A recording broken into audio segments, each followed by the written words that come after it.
తెలంగాణ జాగృతి అనేటటువంటి సంస్థ పెట్టినప్పటి నుండి తెలంగాణ జాగృతి భారత్ జాగృతిగా పరిణామం చెందేంత వరకు కూడా మేము చేపట్టినటువంటి ప్రతి ఒక్క కార్యక్రమం విజయవంతంగా పూర్తి చేయగలిగినాం.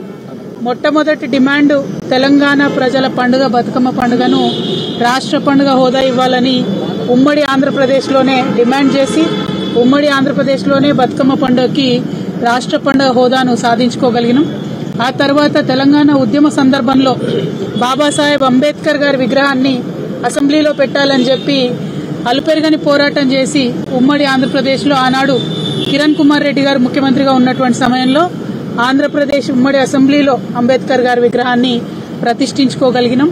అట్లానే నిన్నగాక మొన్న కేంద్రంలో ఉన్నటువంటి భారతీయ జనతా పార్టీ ప్రభుత్వం మీద యుద్ధం చేసి మరి మహిళా బిల్లు యొక్క ఆవశ్యకతను ఢిల్లీ స్థావరంగా ఉద్యమం చేసి యావత్ భారతదేశంలో మళ్లీ ఒకసారి చర్చకు తీసుకొచ్చి తద్వారా మహిళా బిల్లును సాధించుకోవడంలో భారత్ జాగృతి పాత్ర గణనీయంగా ఉందనేటటువంటి అంశాలను ప్రజలందరికీ మరొకసారి ధ్యానంలోకి తీసుకొస్తూ గుర్తు చేస్తూ మరి ఇవాళ భారతదేశంలో ఉన్నటువంటి రాజకీయ పరిస్థితులు, ఇవాళ భారతదేశంలో జరుగుతున్నటువంటి చర్చ, ఇవన్నిటి సందర్భంలో భారతదేశంలో అత్యధిక జనాభా కలిగినటువంటి బలహీన వర్గాల సమూహానికి తగిన రాజకీయ ప్రాతినిధ్యం రావాలనేటువంటి చర్చ సర్వత్రా కొనసాగుతున్నది.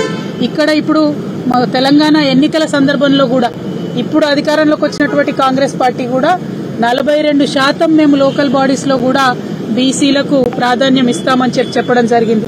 Congress party Bharatiya Janata party national లెవెల్లో కూడా బీసీల జనగణన చేస్తామని చెప్పడం జరిగింది. ఇవన్నిటి అంశాలను దృష్టిలో పెట్టుకొని బలహీన వర్గాలకు సమాన రాజకీయ ప్రాతినిధ్యం ఉండాలంటే, వారు ముందుకు రావాలంటే, బలహీన వర్గాలకు మరి ఒక సంఘ సంస్కర్తగా ఉండి భారతదేశ వ్యాప్తంగా అనేక ఉద్యమాలు చేసి భారతదేశంలో ఒక అవేర్నెస్ తీసుకొచ్చినటువంటి గొప్ప సంఘ సంస్కర్త జ్యోతిరావు పూలే గారి విగ్రహం అసెంబ్లీ ఆవరణలో ఉండాలనేటటువంటి అంశంతోని ఇవాళ భారత్ జాగృతి తరఫున మన స్పీకర్ గారు సభాపతి గారిని కలిసి వినతి పత్రం ఇవ్వడం జరిగింది. ఎట్లా అయితే ఆనాడు జాగృతి పోరాటాల ఆధారంగా అసెంబ్లీ ఆవరణలో అంబేద్కర్ విగ్రహాన్ని ప్రతిష్ఠింపజేసుకున్నామో, ఇప్పుడు ఖచ్చితంగా జ్యోతిరావు పూలే గారి విగ్రహాన్ని మరి అసెంబ్లీ ఆవరణలో పెట్టవలసిందిగా భారత్ జాగృతి తరఫున డిమాండ్ చేస్తూ ఒక వినతి పత్రాన్ని స్పీకర్ గారికి ఇచ్చినాం. తప్పకుండా ఏప్రిల్ 11వ తారీఖు నాడు పూలే గారి జయంతి ఉంది. ఆ లోపల స్పీకర్ గారు ప్రభుత్వము స్పందించి ఒక పాజిటివ్ నిర్ణయాన్ని తీసుకుంటారని చెప్పి మేము మనస్ఫూర్తిగా భావిస్తా ఉన్నాం. ఎందుకంటే అటువంటి సమతామూర్తులను, అటువంటి సమానతత్వాన్ని ప్రబోధించినటువంటి మహనీయులను నిరంతరం అసెంబ్లీకి వెళ్లేటటువంటి వాళ్ళు చూసినట్టయితే చట్టసభల్లో గాని, చట్టాలు చేయడంలో గాని, ప్రజలకు న్యాయం కల్పించడంలో గాని వారికి ఒక స్ఫూర్తి ప్రదాతగా ఉంటారు. కాబట్టి ఖచ్చితంగా జ్యోతిబా పూలే గారి విగ్రహాన్ని ఏప్రిల్ 11వ తారీఖు లోపల ఈ ప్రభుత్వం ఒక పాజిటివ్ నిర్ణయం తీసుకొని ప్రతిష్ఠించడానికి నిర్ణయం తీసుకుంటుందని చెప్పి నేను మనస్ఫూర్తిగా భావిస్తూ ఈ రోజు కార్యాచరణ ప్రారంభించినాం.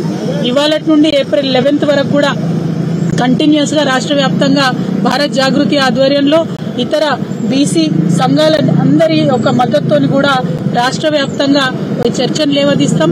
ప్రభుత్వాన్ని రిక్వెస్ట్ చేస్తాం.